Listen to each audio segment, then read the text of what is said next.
제가 처음에 신태선 목사님 뵌 것은 금년 2월 달에 말레이시아에서 우리 한인 디아스포라 포럼 모임이 있었는데요. 그때 목사님 설교하셨어요. 근데 정말 제가 최근 몇 년 동안 들었던 설교 중에 최고의 설교를 들었습니다. 그래서 목사님이 저는 너무 좋아졌고, 또 목사님이 목회하시는 이곳에 와서 저는 이제 그 캘리포니아 변두리에서 개척교회 목사인데 저희 가문의 영광입니다. 또 여러분 만나게 돼서 너무 감사하고 기쁩니다.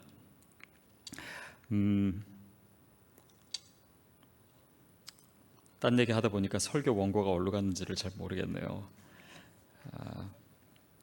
네, 찾았습니다.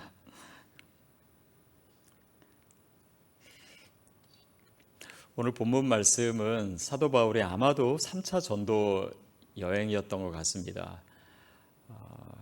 이제 20장을 읽었는데 이제 19장까지 보면은 사도 바울이 에베소에서 복음을 전하고 이제 거기에 있는 성도님들과 작별을 한 이후에 오늘 본문에 보면은 이 마케도냐로 가고 또 그리스까지 내려오는 그런 여정을 말하고 있습니다.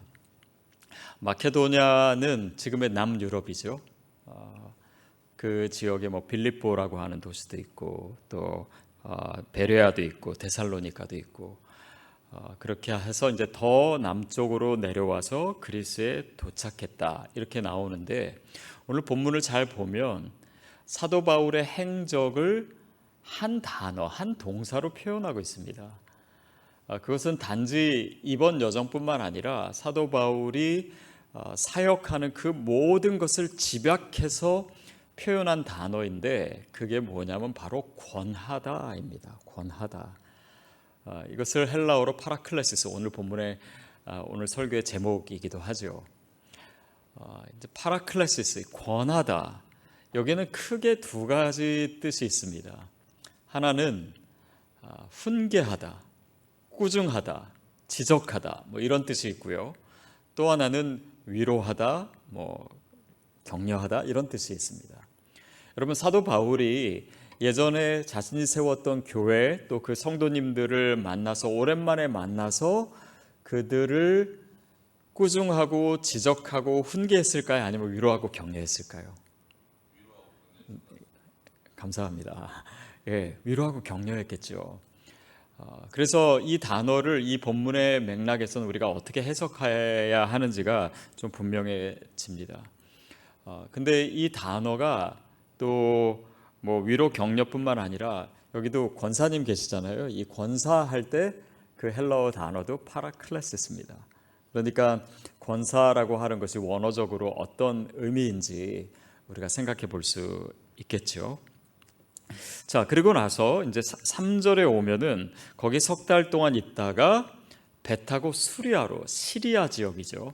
수리아로 가려고 했는데 그때 또 유대인이 사도 바울을 해하려고 공모를 하고 있다는 것을 알게 돼서 사도 바울이 원래 배를 타고 수리아로 가려고 했는데 가지 못하고 오히려 긴 여정, 그러니까 마케도냐 아가야 지방을 이렇게 왔는데 그 여정을 다시 되돌아서 걸어가야 되는 그런 상황이 바로 오늘 본문의 내용입니다. 그때 사도 바울의 마음을 한번 헤아려 볼 필요가 있습니다. 사도 바울이 지금 이곳에 오기 전에 에베소에 있었다라고 얘기했잖아요. 에베소에서 어떤 일이 있었냐면 여러분 잘 아시듯이 거기서 막 복음을 전하니까 사람들이 우상을 버리고 예수를 믿고 따르는 자들이 되었습니다. 그러자 그 지역에서 이 우상 조각을 만들던 이 데메드리오와 또 비슷한 업종에 있던 사람들이 반기를 들고 사도 바울과 그의 일행을 잡으려고 하고 죽이려고 하고 그런 상황이었습니다.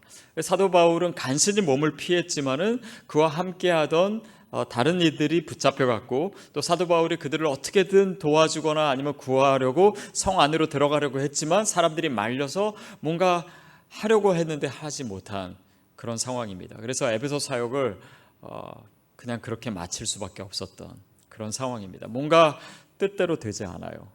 힘든 상황입니다. 그리고 유대인들은 다시 사도 바울을 죽이려고 합니다. 배 타고 가면 빨리 갈 수 있는 거리를 다시금 걸어서 또 몇 달의 시간을 걸어야 되는 그런 이 모든 계획이 무너지는 것 같은 그런 사도 바울의 심정을 우리가 헤아려 보는 것입니다. 그야말로 오히려 위로가 필요하지 않았을까요? 격려가 필요하지 않았을까요? 그러나 그럼에도 불구하고 사도 바울은 사람들을 만나며 성도들을 만나며 그들을 권하였다. 그들을 계속해서 위로하고 격려했다. 그것이 오늘 본문의 내용입니다. 저는 미국에 오기 전에 영국에 좀 몇 년을 있었습니다. 근데 그때 거기서 한 한인교회에서 청년부를 섬겼어요. 근데 수많은 청년들이 오고 갔습니다. 근데 한 번은 어느 청년이 이제 거기서의 시간을 보내고 이제 한국으로 귀국하면서 저에게 그런 얘기를 하는 거예요. 목사님, 제가 여기에 1년을 있었는데 있으면서 목사님 덕분에 은혜를 많이 받았습니다. 그래서 저는 설교의 은혜를 좀 받았나 이렇게 생각했는데 설교 얘기는 안 하고 저의 표정의 은혜를 많이 받았다는 거예요. 얼굴에. 그래서 제가 깜짝 놀랐습니다. 이 얼굴에도 위로를 받을 수가 있구나. 근데 얘기인즉슨 그냥 저도 잘 모르겠는데 이렇게 청년들이 들어올 때 제가 그냥 이렇게 미소 짓고 웃어줬다라는 거예요. 물론 목사로 살다 보면은 그냥 웃지 않습니까? 성도님들 보면 저도 저절로 웃음이 나는 것 같아요. 그래서 그런 제 미소의 위로를 받았다고 하는데 그때 저의 삶을 생각해 보면은 사실 웃을 만한 상황이 아니었습니다.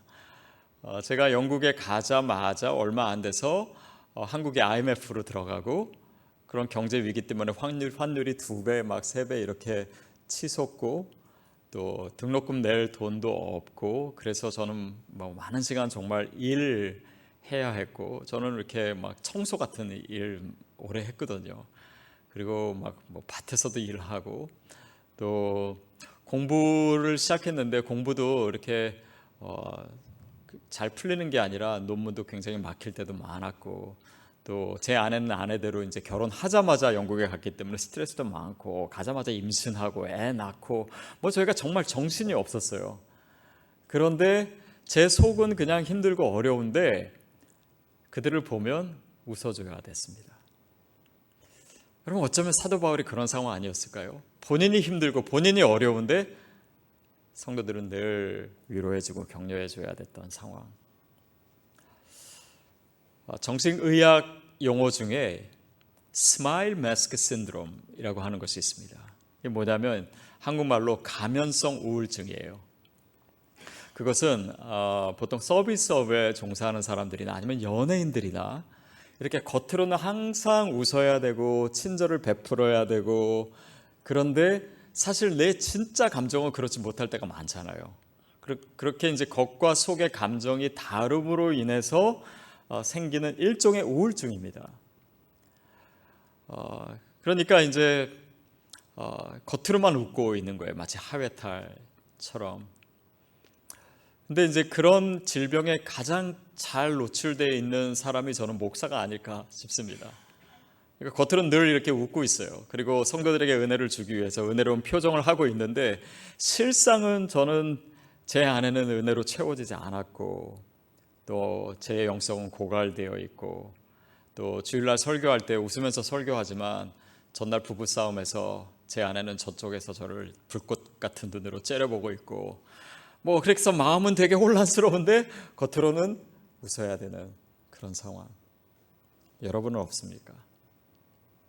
혹시 교회에서 다른 분들을 도와주시고 또 위로하고 격려하는데 실제로 내 삶은 너무나 힘들고 어려운 교회에 아픈 분 있고 어려운 분들 있으면 정말 중보기도 해주고 또 그 기도가 응답되기도 하는데 정작 내 기도는 오랜 동안 응답되지 않는. 제가 어저께 이렇게 비가 오는데 그 호텔 주차장으로 이렇게 들어가는데요. 거기서 서 계신 일하시는 분이 그냥 눈에 들어오더라고요. 비는 부슬부슬 오는데 거기서 주차 안내하니라고 날씨도 덥고 후덥지근한데 이렇게 주차 안내해주는 그런 아버지라고 할까요? 그 사람의 삶을 제가 알지는 못하지만 그런 생각했습니다. 저분도 누군가의 남편이고 또 어떤 아이들의 아빠일 텐데 저렇게 고생하면서 이제 가정을 돌보고 어쩌면 그 자신이 가장 위로가 많이 필요할 텐데 집에 가서는 아이들이나 또 아내를 챙겨야만 되는 그런 사람들, 어쩌면 저와 여러분 또 이민자의 삶이 그런 것이 아닐까 생각도 해봅니다. 여러분, 근데 이 파라클레시스라고 하는 단어를 조금 보면요, 이 파라라고 하는 이 접두어인데요, 그것은 누구누구 옆에라고 하는 뜻입니다. 또 클래시스라고 하는 단어는 칼레오라고 하는 동사에서 온 건데요, 그것은 부르다라고 하는 뜻이에요. 그러니까 옆에서 누군가 나를 부르는 것입니다. 옆에서 나와 동행하면서 나와 대화를 하는 그런 모양을 이 단어가 가지고 있습니다. 또 우리가 익숙한 단어 중에 보혜사 성령님 할 때 보혜사, 그것이 비슷한 단어인데 파라클레토스라고 하는 단어인데 같은 어원에서 온 것이죠. 무엇입니까? 성령님이, 그 보혜사 성령님이 내 곁에서, 내 안에서 나에게 말씀하시고 나를 격려하시고 나를 위로하시는, 그것이 사실 오늘 이 단어를 가장 잘 설명해 주고 있습니다. 이렇게 사역자로 살다 보면은 저는 나름대로 의미 있는 삶을 살고 싶어서 목사도 되고 이렇게 설교자가 됐는데, 때로는 내 눈앞에 나타나는 열매들이 제 기대만큼 되지 않고, 또 정말 성도님들에게 좋은 설교를 하고 싶은데 설교도 죽쓰고 돌아올 때가 많고, 또 정말 선한 영향력을 미치고 또 그런 삶을 살고 싶은데 제 자신의 부족함에 늘 절망할 때가 많습니다. 그런데 그럴 때 과연 우리에게 정말 필요한 것은 어떤 능력이고 결과이고 눈에 드러나는 어떤 것이기 전에 사역자에게 가장 필요한 것은 내 안에서, 바로 내 옆에서 나를 위로하시고 나를 격려하시는 그분의 음성을 들을 수가 있는가? 그것이 우리에게 가장 필요한 능력입니다. 단지 사역자뿐만 아니라 하나님의 사람으로 살아가는 우리들에게, 또 흩어진 디아스포라로 살아가는 우리들에게 가장 중요한 영성이고 또 능력이라고 볼 수 있습니다. 저도 해외 생활을 좀 오래 했는데요. 다시 미국으로 돌아오게 된 거는 이제 한 12년 정도 됐습니다. 그때 제가 40대 이제 초반이었는데요. 그때 이제 미국에 오기 전에 잠깐 며칠 시간이 있어가지고 제가 기도원에 간 적이 있습니다. 그래서 기도원에서 이제 기도실에 들어갔어요. 가서 기도를 하면서 하나님께 이렇게 기도했습니다. 하나님, 제가 지금부터 갖는 이 기도 시간에 저에게 음성을 들려주세요. 제가 이제 인생의 후반전을 살아갈 거고 또 새로운 인생의 챕터가 저에게 열리는데, 제가 평생을 붙들 수 있는 하나님의 음성을 제가 오늘 들을 수 있으면 좋겠습니다. 그렇게 기도하고, 하나님, 오늘 이 밤에 하나님께서 그 음성을 들려주시기 전까지는 제가 절대 이 무릎 꿇은 이 자리에서 떠나지 않겠습니다. 이렇게 하나님께 기도했어요. 그리고 기도를 시작했습니다. 하나님께 귀 기울였어요. 근데 1시간을 기도했는데 아무 음성이 들리지 않는 거예요. 또 1시간을 기도했습니다. 아무 음성이 없어요. 그래서 또 계속해서 기도했습니다. 그러다 보니까는 이제 밤 늦은 시간이 됐고, 무릎은 너무 아프고 졸리기 시작하고, 그러나 하나님께 또 음성을 듣기 전에는 일어나지 않겠다라고 막 약속처럼 얘기했기 때문에 일어날 수도 없고, 그래서 이거 어떻게 해야 되나, 이러다 밤새야 되나, 뭐 이렇게 생각하다가 다시 주님께 기도했어요. 하나님, 오늘은 제가 일어나겠습니다. 하지만 제가 다시 내일 와서 기도할 때는 정말 주님의 음성을 들려주세요. 이렇게 기도를 하고 숙소로 돌아가서 잠을 청했습니다. 그리고 잘 잤어요. 그 다음에 아침에 일어났습니다. 일어났는데 거기가 이제 깊은 산속이라 그런지 잔잔한 물소리가 들리는 거예요. 그래서 물소리가 너무 듣기가 좋아서 계속 그 소리를 듣고 있었습니다. 근데 점점 더 귀를 기울여 보는데 그게 물소리가 아니고 거기에 어떤 의미가 담긴 언어로 들려지는 거예요. 그래서 그 뜻이 무엇일까를 계속해서 귀를 기울이다 보니 그 내용인즉슨 예수님께서 세례 받으시고 물 위로 올라오셨을 때 하늘에서 들렸던 음성이 있잖아요. 이는 내 사랑하는 자요 나의 기뻐하는 자다. 근데 그 의미의 이 물소리와 같은 음성이 사방에서 이렇게 들리는 겁니다. 이는 내 사랑하는 자요 기뻐하는 자다. 이는 내 사랑하는 자요 기뻐하는 자다. 이는 내 사랑하는 자요 기뻐하는 자다. 이는 내 사랑하는 자요 기뻐하는 자. 이것이 잔잔한 물소리로 제가 그 소리를 거의 한 30-40분 동안 듣고 있었습니다. 참고로 저는 장로교 목사고 그렇게 하나님의 음성을 매일 듣는 그런 식으로 듣는 사람이 아닙니다. 그리고 그 전에도 그렇고 그 이후도 그렇고 그런 방식으로 하나님의 음성을 들은 적은 없는 것 같아요. 그런데 너는 내 사랑하는 자요 너는 내 기뻐하는 자다라고 하는 그 음성은 저에게 있어서 평생을 기억할 수 있는, 평생을 붙들 수 있는 하나님의 음성이 되었습니다. 왜 하나님께서 그렇게 물소리와 같이 또 오랜 시간 동안 들려주셨을까? 어쩌면은 저를 통해서 그 음성을 들어야 될, 또 그 음성이 필요한 많은 영혼들이 있기 때문인 것은 아닌가, 그런 생각을 합니다. 결국 그 음성이요, 제가 매일 생각할 수 있는 말씀이 됐어요. 내가 힘들고 어렵고 저의 부족함에, 저의 연약함에 좌절할 때마다 그래도 하나님이 나를 사랑하셔, 그래도 하나님 나를 기뻐하셔. 그러니까 이 위로가 어떤 눈에 보이는, 아니면 사람들에게서 오는 것이 아니라 하나님으로부터 오는 것, 그렇기 때문에 제가 흔들리지 않을 수 있는 것 같습니다. 사람들에게 오는 위로, 사람들에게서 오는 격려도 사실은 필요합니다. 그러나 그것에 우리가 얽매이게 되면요, 그것에 중독되더라고요. 그리고 그 사람의 인정을 받기 위해서 나중에는요, 그것이 없을 때는 금단 현상에 시달릴 수도 있습니다. 그러니까 중독이라고 하는 것은 뭡니까? 그것을 얻기 위해서는 수단과 방법을 가리지 않는 비참한 인간이 되는 거예요. 사람의 인정이 아니라 하나님께로부터 오는 위로와 인정과 칭찬. 아까 고린도 전서 말씀을 읽었는데요, 거기에 보면은 이 위로라고 하는 이야기가 많이 나옵니다. 근데 사도 바울의 삶을 보면은 오늘 본문도 그렇지만은 참 고난이 많았던 사람입니다.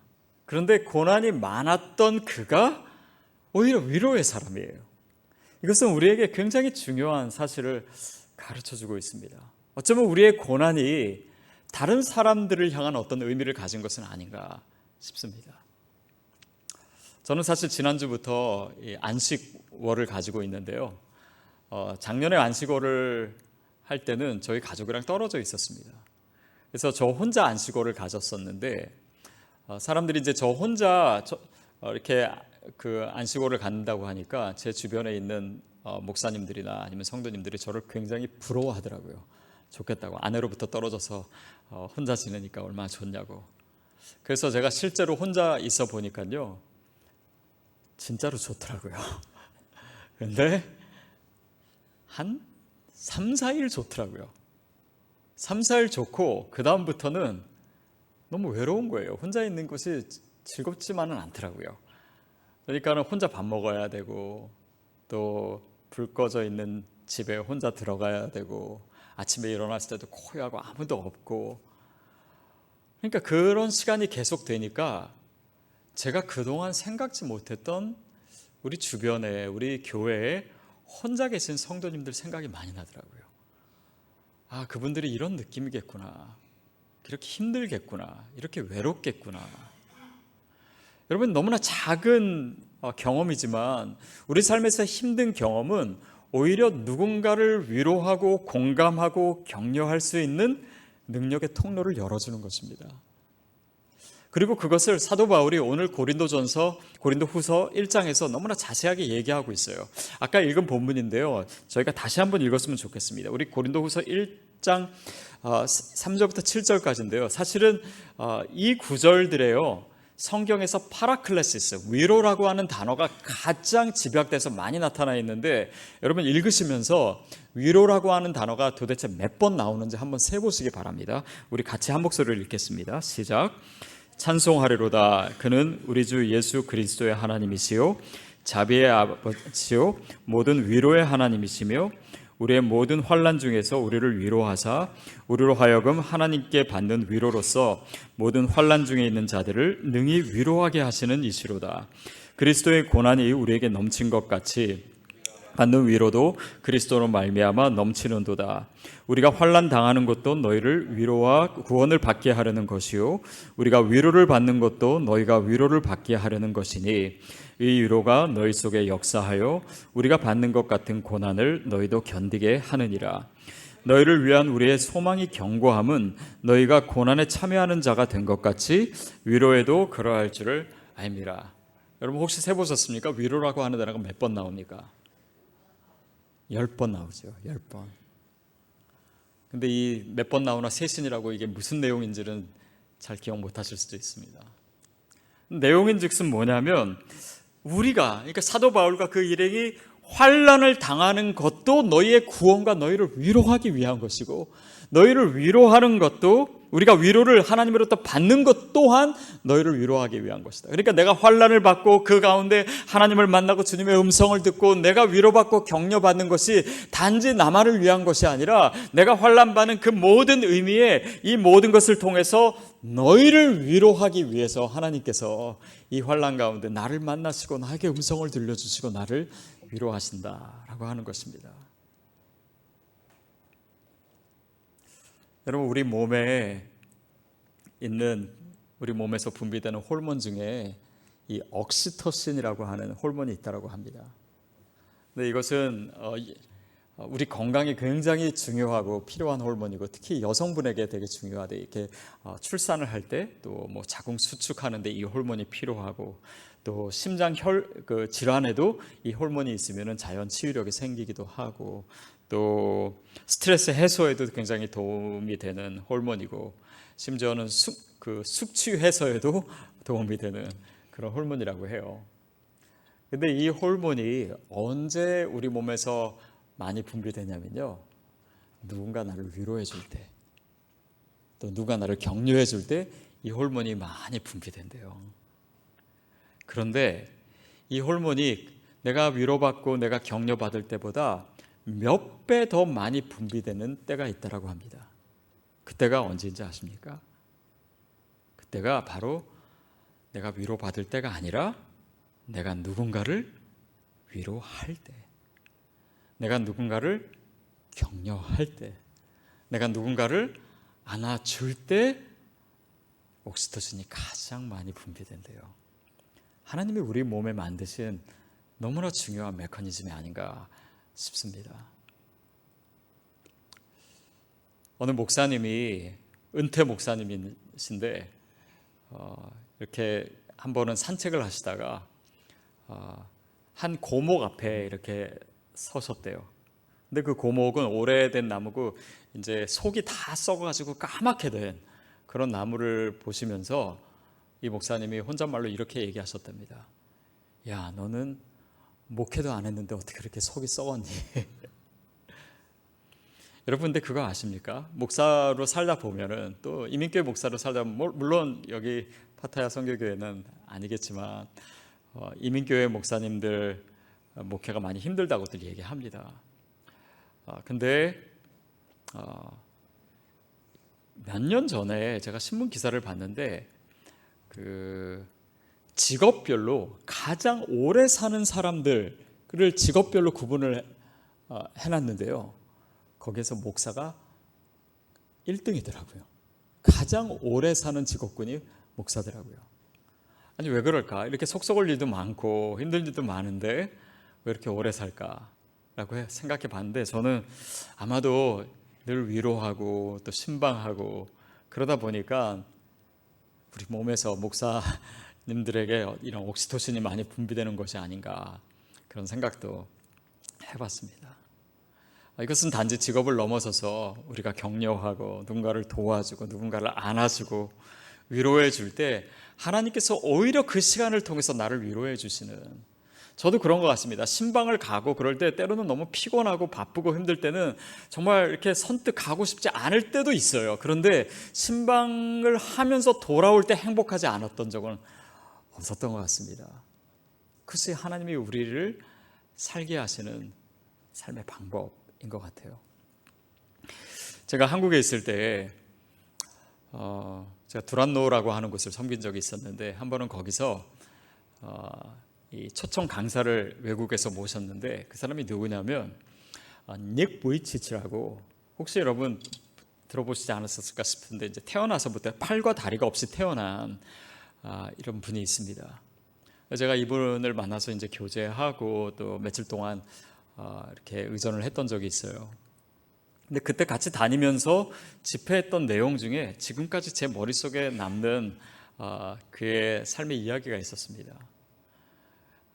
이 닉 부이치치는요, 목사의 아들로 태어났습니다. 그래서 어렸을 때 이렇게 기도도 많이 하고 또 하나님께 늘 기도했대. 이렇게 팔과 다리가 없이 태어났다 보니까는 늘 절망스럽고 내 삶은 왜 이럴까. 그래서 하나님께 늘 이렇게 기도했대. 하나님, 제 삶에 기적을 베풀어 주세요. 그래서 내가 어느 날 잠자고 눈 떠 보면은 어느 날 팔과 다리가 생기는 그런 기적을 내 삶에 베풀어 주세요. 하루도 빼지 않고 매일매일 그렇게 기도했답니다. 그런데 하나님이 그 기도에 응답을 해주시지 않으신 거예요. 그래서 정말 절망하고 힘들어하고 그런 시간도 겪었지만 결국 그 가운데 어느 날 하나님을 만나고 그렇게 해서 정말 이 소망을 전하는 그런 사역자가 되고 전 세계를 다니면서 복음을 전하는 그런 사람이 됐잖아요. 그래서 이제 그렇게 사역을 하면서 다니는데 어느 교회에서 집회를 하는데